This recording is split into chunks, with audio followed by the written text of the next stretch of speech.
welcome to English Through Experience. So this is an extract video that you can use to prepare for your GCSE English language or GCSE English literature, dependent on which video you watch alongside the extract. It can be applied to a variety of exam boards as well. You can find the extract using the description box below. This is an extract from the novel Great Expectations, written by Charles Dickens in 1851.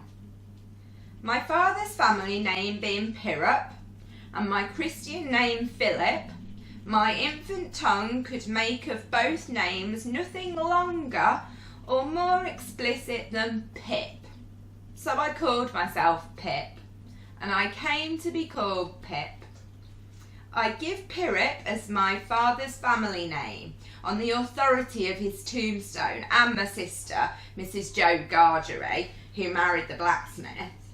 As I never saw my father or my mother, and never saw any likeness of either of them, for their days were long before the days of photographs, my first fancies regarding what they were like were unreasonably derived from their tombstones.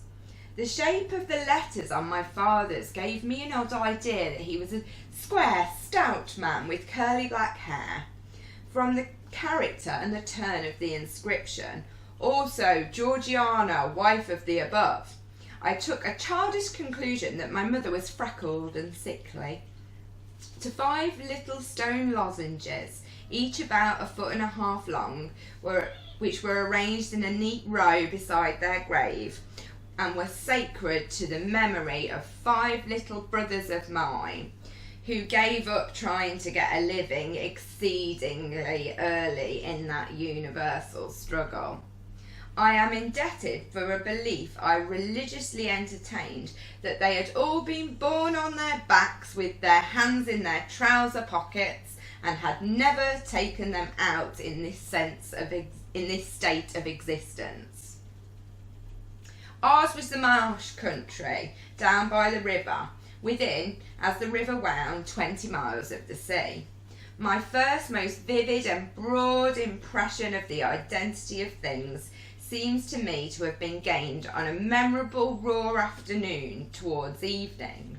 At such a time I found out for certain that this bleak place overgrown with nettles was the churchyard, and that Philip Pirrip, late of this parish, and also Georgiana, wife of the above, were dead and buried, and that Alexander, Bartholomew, Abraham, Tobias, and Roger, infant children of the aforesaid, were also dead and buried, and that the dark, flat wilderness beyond the churchyard, intersected with dykes and mounds and gates, with the scattered cattle feeding on it, was the marshes, and that the low, leaden line beyond was the river, and that the distant savage lair from which the wind was rushing was the sea, and that the small bundle of shivers growing afraid of it all and beginning to cry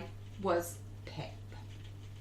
"Hold your noise!" cried a terrible voice, as a man started up from among the graves at the side of the church porch. "Keep still, you little devil, or I'll cut your throat!" A fearful man, all in coarse grey, with a great iron on his leg, a man with no hat, and with broken shoes, and with an old rag tied around his head, a man who had been soaked in water and smothered in mud and lamed by stones and cut by flints and stung by nettles and torn by briars, who limped and shivered and glared and growled, and whose teeth chattered in his head as he seized me by the chin. "Oi, don't cut my throat, sir," I pleaded in terror. "Pray, don't do it, sir." "Tell us your name," said the man. "Quick!" "Pip, sir."